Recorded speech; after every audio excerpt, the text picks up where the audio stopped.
Sir, Chilukuri ప్రధాన అర్చకులు రంగరాజన్ గారిపై రామరాజ్యం అనే కొంతమంది వ్యక్తులు ఒక 20 మంది వచ్చి ఆయన మీద అటాక్ చేశారు. సో, ఆ విషయం అందరికీ తెలిసిందే.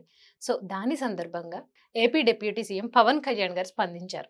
ఆల్రెడీ మనందరికీ తెలుసు ఎప్పుడు కూడా పవన్ కళ్యాణ్ గారు హిందూ సనాతన సంప్రదాయాల మీద కానీ, లేకపోతే హిందూ ధర్మం మీద దాడి చేస్తే ఖచ్చితంగా ఆయన ఒక యోధుడిలాగా వెంటనే స్పందిస్తారు. సో, స్పందన అనేది అంటే ఆ దాడి జరిగిన వ్యక్తికి ఒక ధైర్యాన్ని ఇస్తుంది. అవును. సో, దీన్ని మీరెలా చెప్తారు సార్? డెఫినెట్‌గా అమ్మా. నేనంటుంది ఇవాళ పవన్ కళ్యాణ్ గారు ఒక్కళ్ళే కాదు. హ్మ్. ప్రతి ఒక్కళ్ళము రంగరాజన్ గారికి బాసటగా అవును నిలవాల్సిన సార్. అవసరం ఉన్నది. అవును. రంగరాజన్ని మనము ఇవాళ గాదు. హ్మ్. వాళ్ళ నాన్నగారు సౌందరరాజన్ గారు గావచ్చు, రంగరాజన్ గారు గావచ్చు, ఒక కొత్త ఒరవడిని సృష్టించారు. హ్మ్. ఇవాళ దేవాలయాలకు సంబంధించి, వాటి పరిరక్షణకు సంబంధించి, దైవం దేవాలయాల్లో జరిగే కార్యక్రమాలకు సంబంధించి కొత్త ఒరవడిని సృష్టించారు. అలాంటి వ్యక్తి మీదకు వెళ్ళి, ఒక గ్రూపుగా వెళ్ళి హ్మ్. దాడి చేశారంటే వాళ్ళు నిజమైన హిందువులు కాదు. అవును సార్. వీర రాఘవరెడ్డి అనే వ్యక్తి హ్మ్. తనను తాను పెద్ద తోపులాగా నిరూపించుకోవటానికి చేసిన ఒక ప్రయత్నంగా చూడాలి.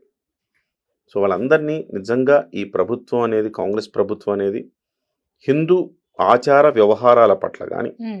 హిందూ మతాచారాల పట్ల కానీ, హిందువుల పట్ల కానీ ఏమాత్రం గౌరవం ఉన్నా వాళ్ళని వెంటనే అరెస్ట్ చేయాలి. అవును సార్. తగిన శిక్షలు వేయాలి. అవును. 20 మంది చుట్టుముట్టు పెద్ద ఆయన్ని ఆ రకంగా హింసించడం, కాళ్ళతో కొట్టడము, కింద కూర్చోబెట్టి సార్. కింద కూర్చోబెట్టి వీరరాఘవరెడ్డి అనే వ్యక్తి, పైగా పేరేమో రామరాజ్యం అని రామరాజ్యం. పెట్టుకున్నారు. Yes sir. రామరాజ్యం అని పెట్టుకొని ఈ రకంగా ఏం చేయదలుచుకున్నారు వీళ్ళు? దాడి చేయదలుచుకున్నారా? హిందువులే హిందువుల మీద దాడి చేస్తే హ్మ్. ఇంకా నువ్వు రామరాజ్యం ఎట్లా స్థాపిస్తావు? రామరాజ్యం అంటే దౌర్జన్యం చేయమని రాసుందా? హ్మ్. చాలా దుర్మార్గం ఇది. అవును సార్. డెఫినెట్‌గా అతన్ని కఠినంగా శిక్షించాలి. హ్మ్. కేవలం పవన్ కళ్యాణ్ గారి బాధ్యత మాత్రమే కాదు, ప్రతి ఒక్క హిందువు హిందూ బాధ్యత. బాధ్యత. అవును సార్. ఇలాంటి వ్యక్తుల్ని మనము సమర్థిస్తే, ప్రోత్సహిస్తే ఖచ్చితంగా అది మరో ఉన్మాదానికి హ్మ్. దారితీస్తది. అతను ఉన్మాదిలాగా ప్రవర్తిస్తున్నాడు. సో మళ్ళీ మధ్య మధ్యలో శ్లోకాలు చెప్తాడు, హ్మ్. భగవద్గీత చెప్తాడు, అన్నీ దాన్ని చెప్తూ, దాన్ని వివరిస్తూ లా పాయింట్లు చెప్తాడు. హ్మ్. సో బహుశా అతను అన్ని చదువుకొని ఉండొచ్చు. చదువుకున్న మూర్ఖుడా అని నాకు అనిపిస్తుంది.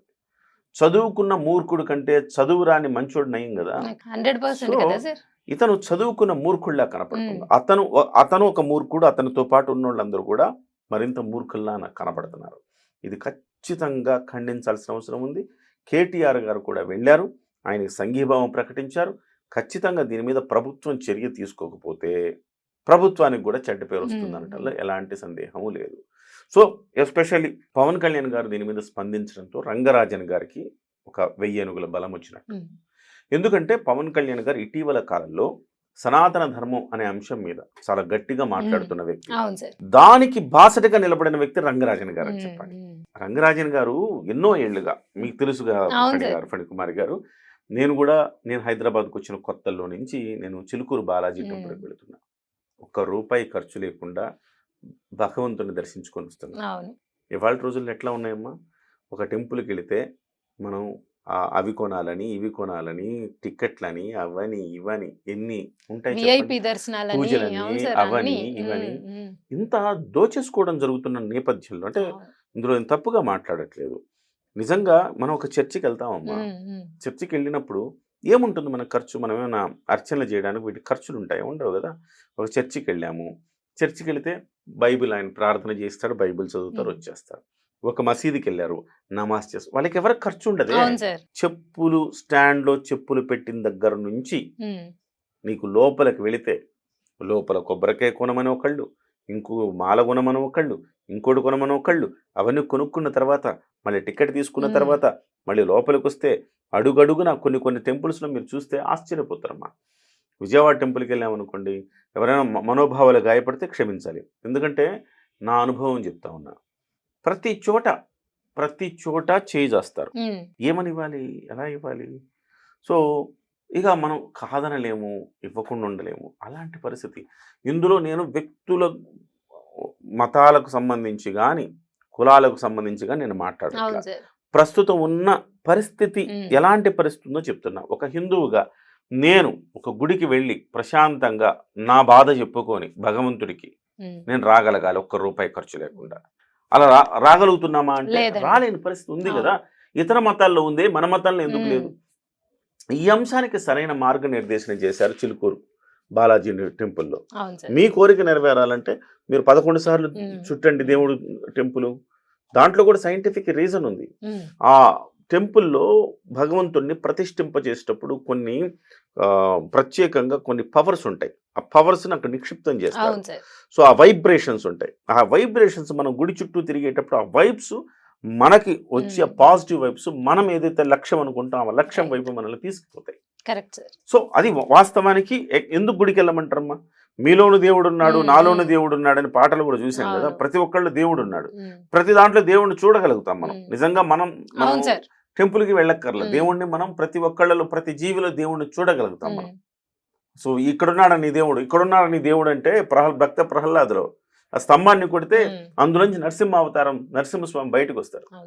ఎందెందు వెతికినా అందెందే కాలడు ఆయన భగవంతుడు. సో అలాంటప్పుడు మన భగవంతుడిని చూడటానికి మనం టెంపుల్కి ఎందుకు వెళ్ళాలంటే ఆ టెంపుల్లో ఒక ప్రత్యేకమైన ఒక పవర్ అనేది నిక్షిప్తమై ఉంటుంది. చుట్టూతా తిరగడం అనే దానివల్ల సైంటిఫిక్ రీజన్ అమ్మా అది. భక్తితో ముడిపెట్టారు కానీ ఇట్స్ అ సైంటిఫిక్ రీజన్ అది. సో ఆ రకంగా మనం గుడికి వెళ్తాము, చేస్తాము. సో ఆ టెంపుల్లో ₹1 ఖర్చు లేకుండా చిలుకూరు బాలాజీ టెంపుల్కి వెళ్ళి రావచ్చు.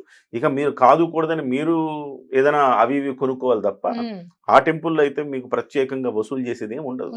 ఒక మంచి సత్సంప్రదాయానికి నాంది పలికి సో దేవాలయాల పునరుద్ధరణ కోసం కావచ్చు. అలాగే వాళ్ళు ఒక ₹5 పెట్టి ఒక బుక్ అమ్ముతారు. ఆ ₹5 కూడా ఎక్కడికి వెళ్తుంది? ధూప దీప నైవేద్యాలు లేని గుళ్ళకి వెళ్తుంది ₹5 కూడా. సో అలాంటి ఒక సమున్నతమైన ఒక మంచి కార్యక్రమాన్ని చేపట్టిన రంగరాజన్ గారి వంశంలో ఉన్న ఈ 2వ తరమైన ఆయన సౌందరరాజన్ గారి కుమారుడైన రంగరాజన్ గారు.